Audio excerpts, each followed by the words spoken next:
Assalamu alaikum wa rahmatullahi wa barakatuh. Welcome to Elements of Success. I'm your host, Talhah Jarrad.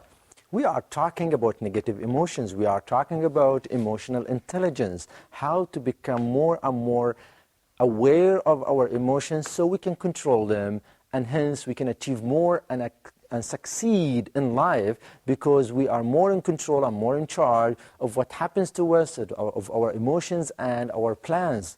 Now, we've spoken about procrastination, and we said that procrastination is one of the most dangerous feelings that people might have. It's just procrastination is just doing nothing. It's just delaying and postponing things for no reason, and delaying taking an action for no apparent reason. And this really has severe impact on the person and his ability to achieve in life, and also has impacts and effects on his entire achievement in life. For example, procrastination impacts the person and in terms of his stress level. The procrastinator usually has high level of stress and high level of anxiety. The reason is that because he delays things, he postpones them, and then what happens is that because he delays them, they pile up, and then he has to deal with them anyway, because delaying doing things does not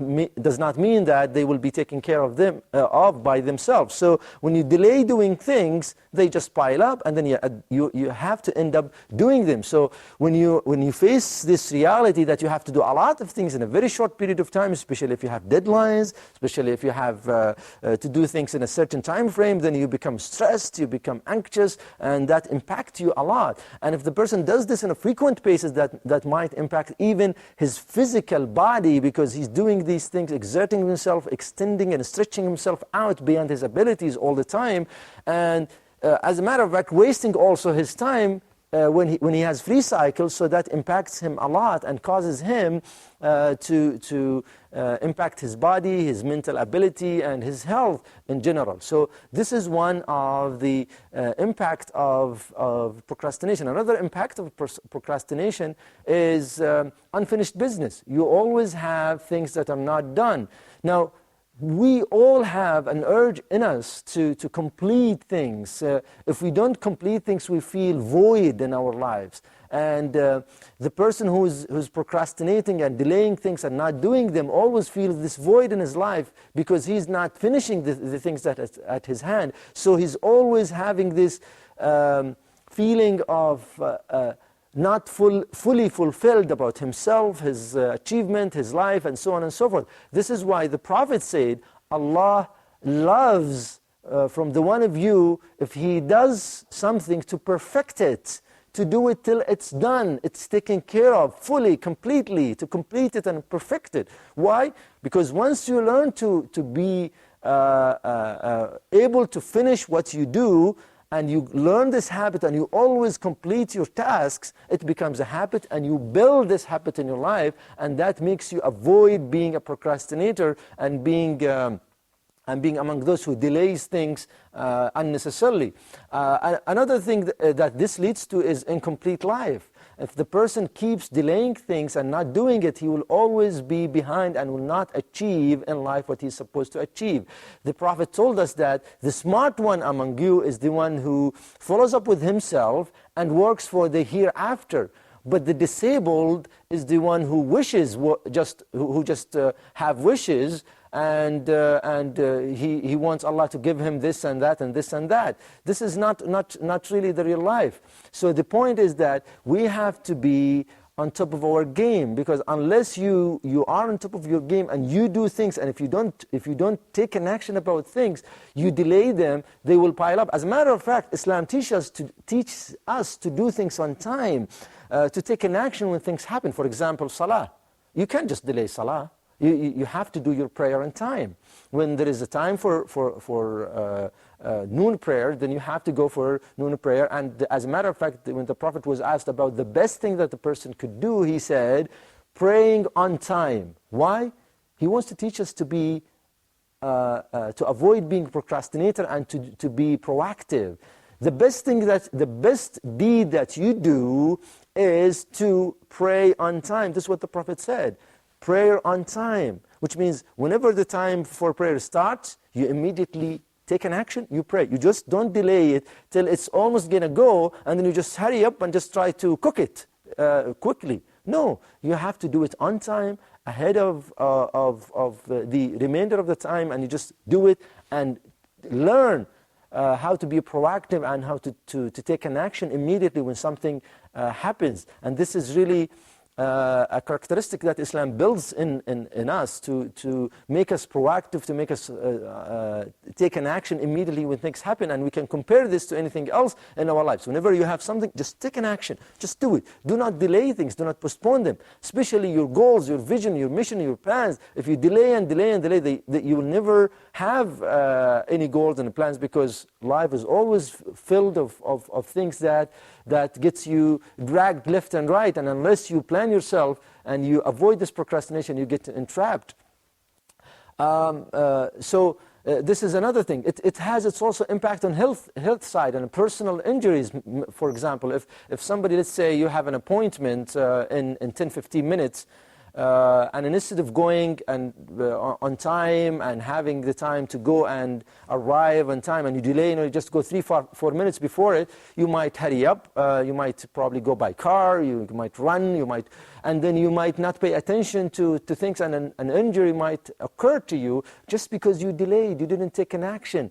And this is very, very important to know, that some little things that we don't pay attention to might impact our health, might even cause us injuries, and they all started with little things that we didn't take an action when we needed to take an action. We didn't do what we're supposed to do on time, so that caused us to delay things and so on and so forth. For example, if let's say somebody has a problem in his car, let's say his brakes are not functioning properly. Now, if he just postpone it and procrastinate about it and says, okay, I'm going to deal with it later, it might get worse and worse and worse. And all of a sudden, he might get in a situation where he needs his brakes to be at the best status, and he tries to use them, but it doesn't work. And then God forbid, he might get in an accident that impacts his entire life. So this is the importance of these things. The other impact of procrastination is what we call the downward spiral of disappointment. You know, the procrastinator, because he doesn't achieve, he feels anxious, he feels stressed, so he also that leads him to procrastinate more, and then that makes him feel more and more anxious, and so on and so forth. So he goes in a downward spiral, and it's just a start because he didn't take an action on a simple thing, but becomes later on as part of his life, and then he loses his entire proactivity and his entire energy. And finally, the person, one of the impacts of procrastination is that the person loses people's respect. People do not respect those who are procrastinators. They do not give them tasks. They don't give them promotions. They don't give them really the due respects, because people think simply, well, if this person does not respect himself to do things appropriately, how would you want me to respect him from my side and give him more tasks, give him more things to do? So you see, you have to be careful about this, because the impact is really very severe. So we have to cure ourselves from this procrastination. We have to think all of the time how to get ourselves out of the situation of procrastination. Now, one of the things, of course, is knowledge. When you know about procrastination and its impact on you, and its impact on your health, its impact on your level of respect from people, its impact on so many different things in life, then at least now you start to be careful about it and you start to avoid it. Once you are aware of it, that's the first step to change, is to know the impact, is to know what needs to be done, to know the tools. And this is what we're doing in this program, is we're sharing the tools, the techniques, and what you need to know, so at least you become more and more aware. That's why Allah subhanahu wa ta'ala said, those who fear Allah the most are the scholars, because they know more, so that leads them to then fear Allah more. Make sure that you know how to be more firm with yourself and take an action. Just simply take an action. Let's start with your prayer. Just teach yourself, whenever it's time for a prayer, and the call goes out for a prayer, just go immediately and just pray on time. Learn doing this, and you will save half of your problems, and you will start learning something very important, which is to take an action about things that happen in your life.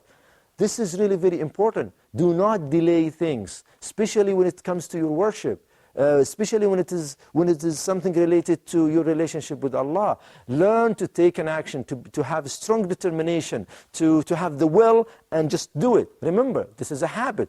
You learned it because of so many things that led you to do this over and over and became part of your life. But you can change. You can change this habit. And as it is now part of your system, I think it's impossible to change. You can change this thing, and you can unlearn this bad habit and learn a new good habit of being proactive, being firm, being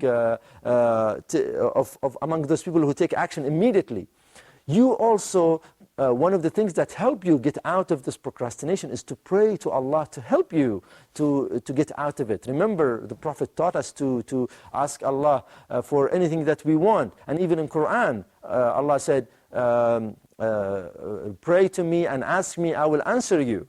So this is open for anything. And as we said before, the Prophet also taught us to ask Allah for help to get over our disability, our inability, our laziness, our sorrow, our sadness, and so on. So this is one of the things. You ask Allah to help you to get over it, to ask Allah to give you the support so you can start changing yourself, and you can start doing the things that you are supposed to do to achieve more in life. Because if you live in this procrastination, you will never achieve in life. You will never be able to get things done just because you get caught on these concepts of postponing and delaying things under so many different reasons and trying to convince yourself with the validity of these reasons, but you don't achieve anything. At the end of the day, the procrastinator doesn't achieve anything.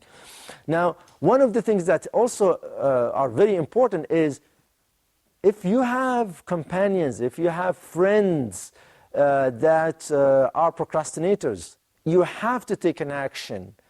Do not say they are long-timers. Do not say, well, they crack me with jokes, they are my friends, this and that. If they do not help you to improve yourself, make sure that you change them. Yes, I know this is a strong word, but change them. Change them. And make sure that you take an action, because if you just leave it rolling like this, those people will impact you and will create this kind of negativity inside your life. And finally, make sure that you have your plans, you have your vision, you have your mission, and look at it on a daily, weekly, monthly, and annual basis, and look at them and see you have a lot of things to achieve, so you don't have time to delay the little things. Have a mission, have a plan, have your vision in life very cleared out to you, and always look at it, and always take an action every day to do something to get you closer to your goals and to your vision and to achieve your mission in life. Have this in mind and go ahead. With the help of Allah, you will achieve this and more, and you will achieve the maximum in life in the hereafter. Thank you for watching. Wassalamu alaikum wa rahmatullahi wa barakatuh.